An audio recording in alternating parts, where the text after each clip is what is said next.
Hello friends, welcome to pebbles and welcome to my course of 48 laws of power या फिर सत्ता के 48 नियम।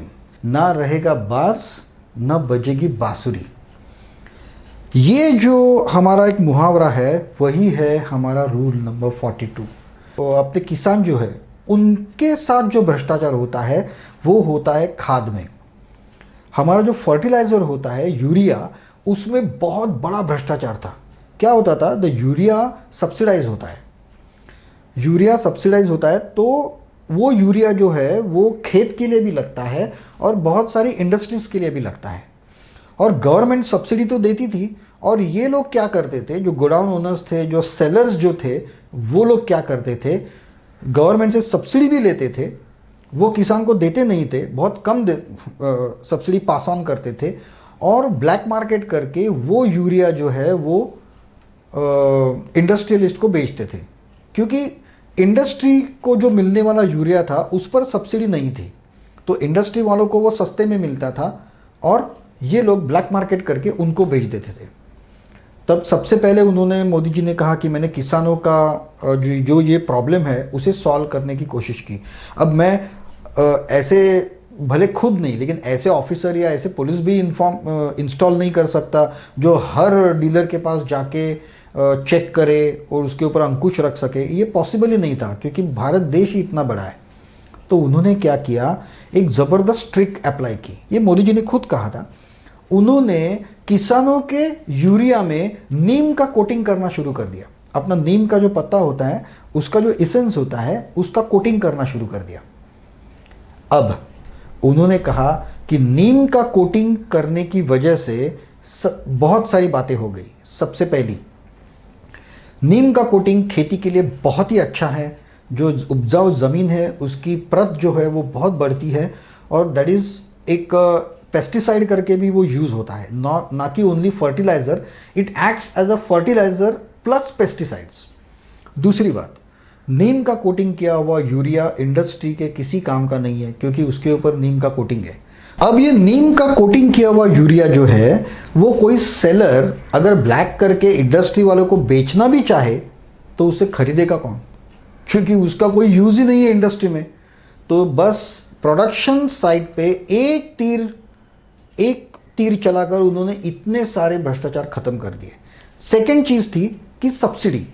ये तो ब्लैक मार्केट तो करते ही थे, वो तो रोक ही दिया उन्होंने सीधा, बिना एक भी सेलर के दुकान में वॉच रखे बिना इसको ख़त्म कर दिया। और दूसरी चीज़ उन्होंने की, जो सब्सिडी भी मार रहे थे ये लोग, वो सब्सिडी जो थी वो डायरेक्टली किसानों के बैंकों में जमा करना शुरू कर दिया। अगर किसी सरकार ने आने वाले अगर पार्टी बदल गई, दूसरे सरकार ने इसे ख़त्म करने की कोशिश की, तो लोग अभी जागरूक है। लोगों ने देखा है कि हमें यूरिया जो मिलता था वो अभी प्रॉम्प्टली मिल रहा है, हमें जो सब्सिडी मिलती थी वो बैंक में प्रॉम्प्टली आ रही है, तो लोग इमीडिएटली आवाज़ उठाना शुरू करते थे। Strike the shepherd and the ship will scatter. अगर एक शेफर्ड है जिसके पास बहुत सारे भेड़ हैं, तो अगर आपको उन भेड़ों को, उन बकरियों को अगर बिखरना है तो शेफर्ड के ऊपर अटैक करो। क्योंकि जैसा मैंने कहा था कि हम समाज प्रिय है, हम हमेशा झुंड में रहते हैं और किसी भी प्रोजेक्ट में, किसी भी क्रांति में, कहीं भी हमेशा एक या दो तीन लीडर्स तो होते ही है। एक तो लीडर होता ही है, भले दो तीन लीडर हो लेकिन उनके ऊपर भी एक लीडर होता है। एक कोई तो मेन होता है जो वो पूरी सिस्टम को गाइड करता है। और अगर आपको वो पूरी सिस्टम ख़त्म करनी हो तो सिस्टम ख़त्म करने के लिए मत जाइए, सीधा वो लीडर पर अटैक कर दीजिए।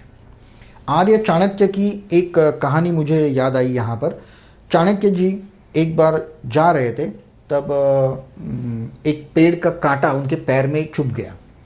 तो उन्होंने वो कांटा निकाला, उन्होंने देखा कि वो कांटों वाला पेड़ वहाँ पे खड़ा है। तो उन्होंने क्या किया, शक्कर लेके उस पेड़ के इर्द गिर्द फेंकना शुरू कर दिया, बहुत सारी शक्कर डाल दी। तो लोगों ने पूछा, आप ये क्या कर रहे हैं? तो उन्होंने कहा कि मेरे पैर में जो कांटा घुसा था उसको मैं जड़ से ख़त्म कर रहा हूँ। मतलब वो कैसे? अभी ये शक्कर, वहाँ बहुत सारी चींटियाँ आएगी और वो वहीं पे बस जाएगी, और जब उनको शक्कर खाने को नहीं मिलेगी तब वो रूट्स खाएंगे उस पेड़ के और वो पेड़ मर जाएगा, खोखला हो जाएगा और गिर जाएगा। तो उसके बाद थोड़ा सा वक्त लगेगा, लेकिन उसके बाद कांटा मुझे नहीं, किसी को भी नहीं लगेगा। इसे कहते हैं किसी भी समस्या को जड़ से खत्म कर देना। वो उसकी जो ब्रांचेस है उसको भी काट सकते थे, तोड़ सकते थे, लेकिन वो फिर उग के आती थी, उससे कुछ फायदा नहीं हुआ, तो उन्होंने जड़ से खत्म कर दिया। इसे कहते हैं न रहेगा बांस न बजेगी बांसुरी। हमेशा अगर आप में से कोई आपको तो पता है बहुत सारे जो मेरे ये वीडियो देखने वाले हैं उनके पास बाइक तो रहेगी। पूरे इंडिया में नहीं, पूरे वर्ल्ड में एक बहुत बड़ा प्रॉब्लम है, पता है आपको? रात को साला बाइक से निकलो तो कुत्ते पीछे लग जाते हैं, और तभी हम लोग की हवा टाइट हो जाती है। अगर कुत्ता पीछे लग गया, बाइक पे आप हो और कुत्ता पीछे लग गया, तो हम लोग बहुत परेशान हो जाते हैं।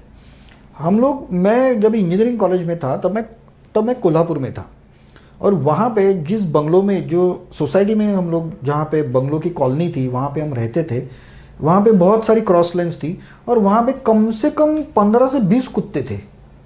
और रात को हम लोग बहुत डरते थे। एज ए इंजीनियरिंग स्टूडेंट हम रात को चाय पीने के लिए जाते थे या फिल्म देखने जाते थे, तो रात को 11-12 बजे अगर आपको कहीं जाना है तब तो हमारी बहुत प्रॉब्लम होता था। मतलब एक आदमी बाइक चला रहा है, दूसरा पीछे पत्थर लेके बैठा है कुत्तों को मारने के लिए, ऐसा करके हमें जाना पड़ता था।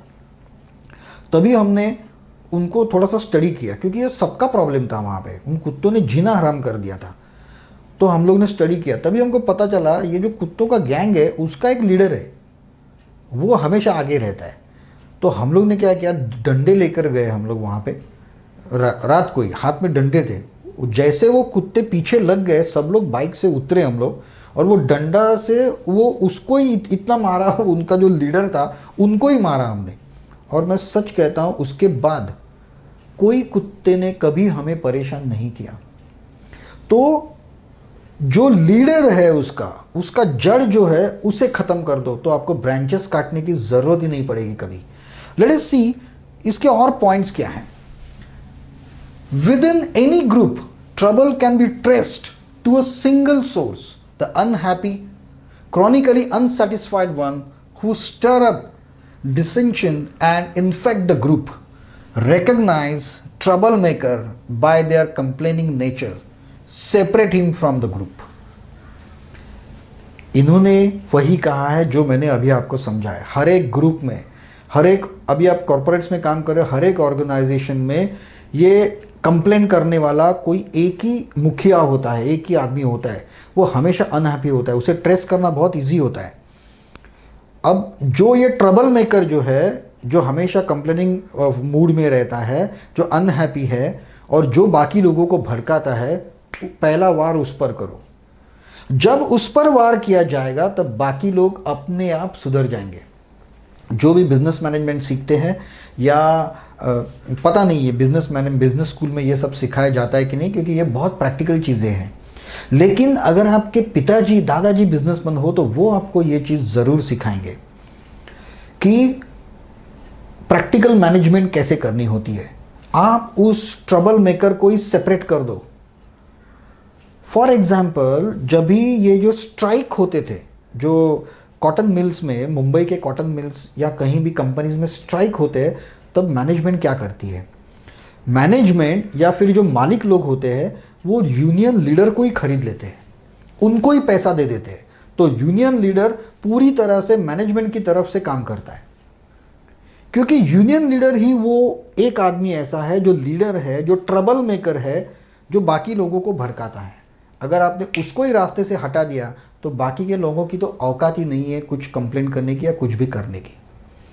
तो एज अ पर्सन, अगर आपको सक्सेस चाहिए, आपको अगर लीडर बनना है, कुछ भी करना है, तो आपको ऐसे लोग ढूंढ के निकालने होंगे जो आपके खिलाफ, अगर कुछ कॉन्स्पिरेसी चल रही है तो उसका लीडर आपको ढूंढना पड़ेगा, और वो ढूंढना बहुत आसान है। अनहैप्पी, कंटिन्यूस कंप्लेनिंग और सबको भड़काने वाला, ऐसे आदमी को पहले ख़त्म कर दो। आपके अगेंस्ट जो कॉन्स्पिरेसी चल रही है वो अपने आप ख़त्म हो जाएगी। ऑन द कॉन्ट्ररी, ये जितने रूल्स हमने देखे हैं वो इसीलिए उन्होंने लिखा है कि कभी भी फ्रंट लाइन में मत रहो। सारे लीडर्स फ्रंट लाइन में रहते हैं, फ्रंट लाइन में मत रहो। अपने लिए किसी दूसरे आदमी का इस्तेमाल करो, तो अगर वार होगा भी तो उस पर होगा, आप पर नहीं। So this is the beauty of this complete course, कि वो आपको क्या करना है वो भी बताता है और क्या नहीं करना है वो भी बताता है। Let us go to the second point. In every group power is concentrated in the hands of one और two people. Human nature shows people will orbit around a single strong personality. उन्होंने दिया है कि इनको find out कैसे करना है, कि इन एवरी ग्रुप पावर जो होती है, जो डिसीजन मेकिंग जो होता है, वो एक या दो आदमियों के हाथ में ही होता है, और बाकी के वो जैसे तारा है और बाकी लोग जैसे ग्रह सूरज के अराउंड घूमते हैं, वैसे लोग उनके इर्द गिर्द घूमते हैं, उनकी बातें सुनते हैं और उनको फॉलो करते हैं। जो लोग भी पॉलिटिक्स में है या फिर पॉलिटिशियन के खानदान से है या किसी मूवमेंट में है, उन्हें ये बात बहुत अच्छी तरह से पता होगी कि अगर किसी लीडर को ख़त्म किया जाए तो वो मूवमेंट जो है वो अपने आप ख़त्म हो जाएगी, ख़त्म होती है। और ये ख़त्म करने का जो तरीका मैंने कहा है, वो ज़रूरी नहीं कि उसको ख़त्म ही कर देना चाहिए। सपोज़ इन ऑफिस आपके अगेंस्ट कोई तो कॉन्स्पिरेसी चल रही है, आपके खिलाफ कोई कंटिन्यूस कंप्लेंट चल रही है, कोई भड़का रहा है किसी को, तो सीधा सीधा जो कर रहा है उसका लीडर जो है उसे खरीद डालो, उसे अपने मतलब जो ग्रैटिट्यूड जो आपका है, गिफ्ट है, ये है, उसकी तले उसको दबा दो, तो अपने आप आपके खिलाफ जो कुछ भी कॉन्स्पिरेसी है वो ख़त्म हो जाएगी और वो आदमी अब आपके खिलाफ नहीं, आपकी तरफ से बात करेगा, आपको प्रेज करेगा, आपकी तरफ से बात करेगा, आपकी वकालत करेगा। तो friends, I hope you have understood this very clearly. बहुत ही आसान है, बहुत सारे एग्जाम्पल्स मैंने आपको दिए, क्या करना है वो भी मैंने आपको बताया, और अगर आप उस पोजीशन पे है तो आपको क्या करना है वो तो ये कोर्स आपको बता ही रहा है कि फ्रंट लाइन में मत रहो, सेकंड लाइन में रहो, ताकि फ्रंट लाइन जब मर जाए तब उनके शरीर पर पैर रख के आप आगे जा सकते हो, उनकी सीढ़ी बनाकर आप आगे जा सकते हो। So that's all in this video. Thank you very much for watching me. I will definitely wait for your comments, और इस वीडियो को शेयर और लाइक करना मत भूलिएगा। Take care everybody, and till my next video, good bye.